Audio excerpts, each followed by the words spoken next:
Champions trophy में India की जीत के बाद निकले विजय जुलूस पर इंदौर के महू में बवाल हो गया था। कई गाड़ियां खाक हो गईं, दुकानें जला दी गईं, पत्थरबाजी हुई। अब इस मामले में उपद्रवियों पर एनएसए भी लगाया जाएगा। अधिक जानकारी दे रहे हैं इंदौर के डीएम।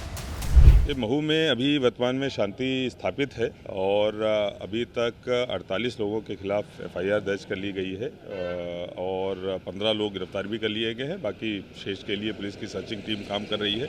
बहुत जल्दी उनको भी गिरफ्तार किया जाएगा। जो जिनके पहले से अपराध हैं और हमारे पास जो वीडियो फुटेज आए हैं उनमें जो लोग ऐसे दिख रहे हैं कि जिनके द्वारा ये सब चीज़ें चालू करी गई, ऐसे 2 लोगों के खिलाफ रासुका की कार्रवाई भी, एनएसए की कार्रवाई भी की गई है।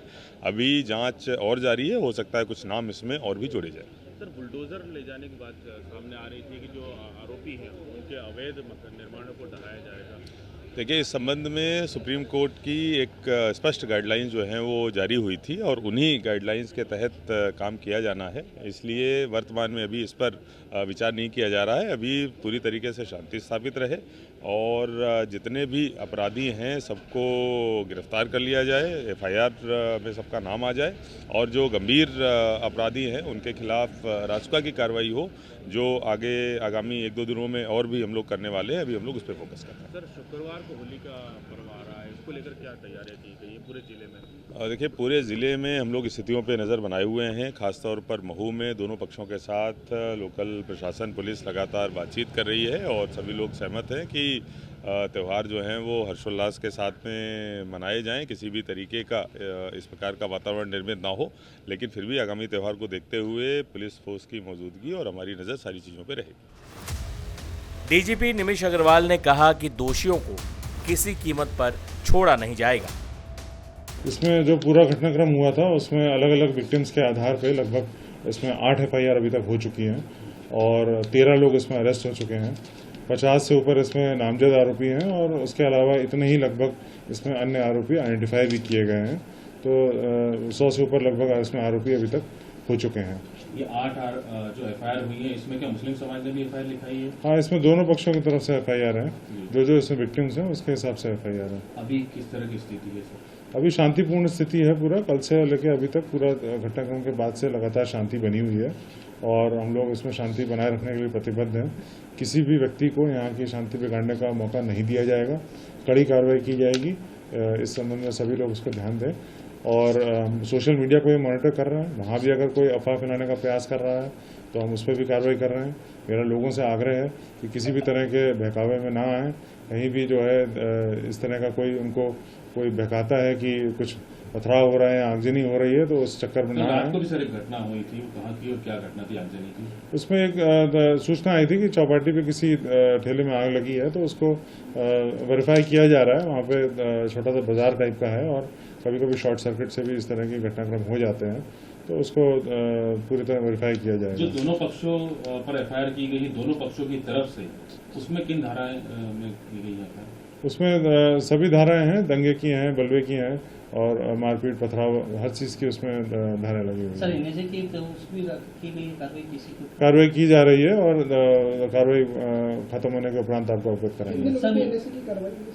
वो आपको पूरी कार्रवाई हमारी हो जाएगी, उसके बाद अवगत कराएंगे। सर, मुस्लिम समाज का ये कहना है कि हम रिपोर्ट करवाने जा रहे हैं, लेकिन नामजद रिपोर्ट दर्ज नहीं की जा रही है हमारी। नहीं, उसमें जैसा उन्होंने बताया है उसी अनुसार उसमें रिपोर्टें दर्ज करी गई हैं और इन्वेस्टिगेशन अभी जारी है। वो अपना जो भी चीज़ बताना चाहते हैं बिल्कुल आके बता सकते हैं। सीसीटीवी फुटेज में सर कुछ आइडेंटिफाई हो रहे हैं आरोपी?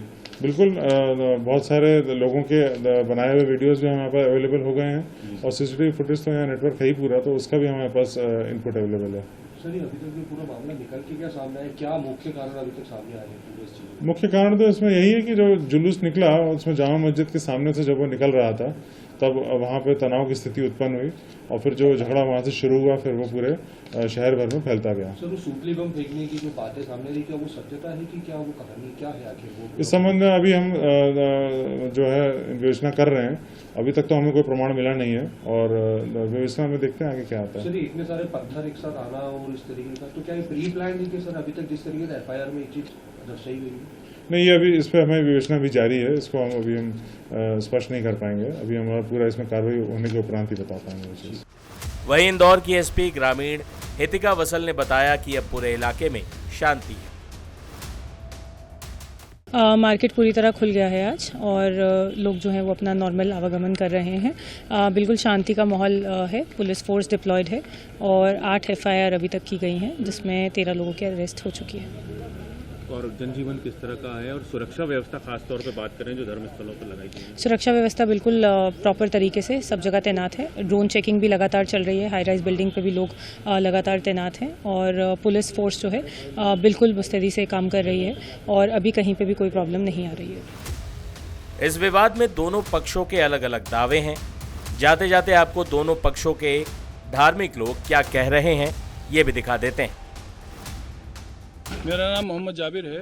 मैं महू शहर की जामा मस्जिद में इमाम हूँ। मैंने आप मीडिया साथियों को इसलिए बुलाया है कि मुझे ये खबर मिली है सोशल मीडिया से के थ्रू, चूँकि ये बाकायदा पूरे देश में ये माहौल बनाने की कोशिश की जा रही है या खबर फैलाने की कोशिश की जा रही है कि मुसलमान को इंडिया की जीत से नाराज़गी थी और इस तरह से ये मामला बिगड़ा है और मुसलमानों की वजह से ये सब कुछ हुआ है। ये एक गलत बात फैलाई जा रही है और इस चीज़ से हमें बहुत दुख हुआ है।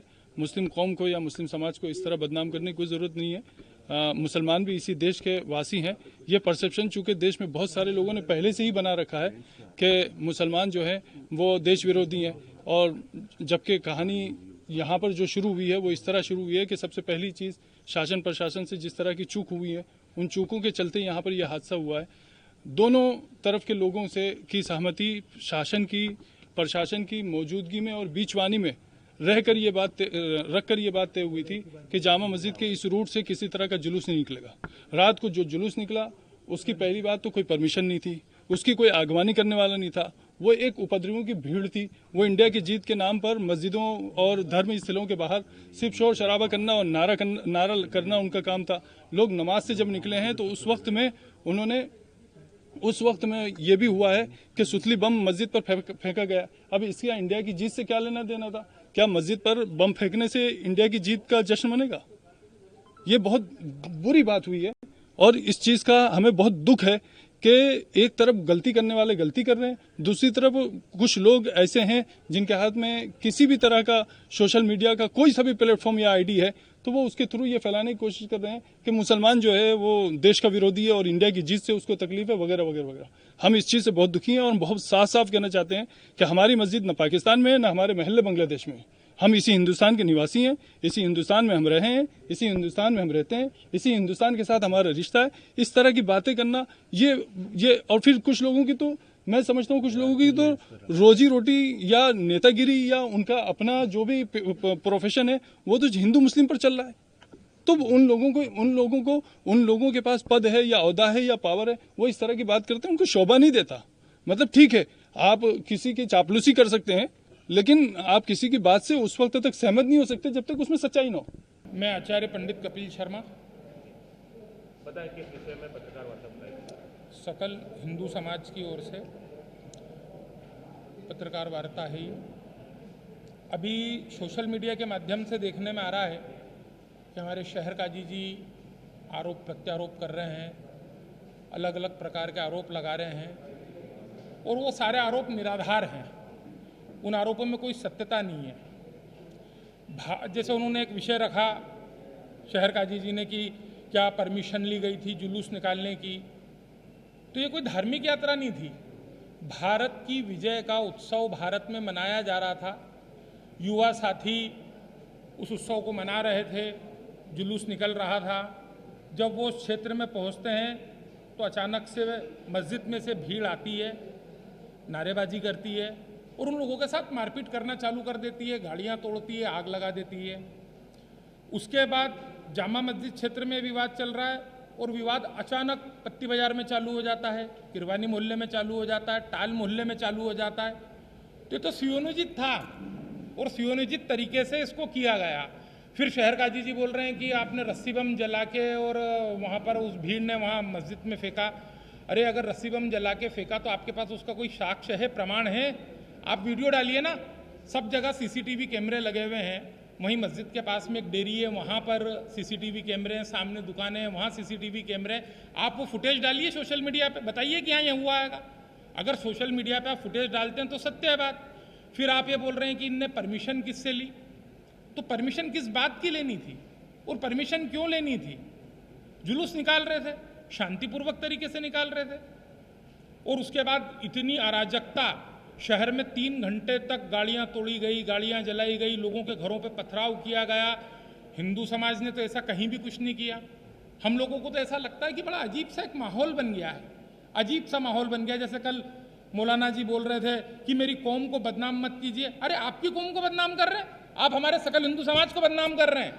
हम सहिष्णु लोग हैं, हम शांति के साथ जीते हैं। इस तेली गली के अंदर मेरा घर है, यहाँ अगर 70 मकान हिंदुओं के हैं तो यहाँ 20 मकान 25 मकान मुसलमानों के भी हैं। वो यहाँ सुरक्षित महसूस करते हैं। लेकिन जो हमारे लोग थे जो मुस्लिम एरियो में रह रहेंगे, उन लोगों के घर के वॉइस मैसेज है मेरे पास, उनके फोन कॉल की रिकॉर्डिंग है मेरे पास।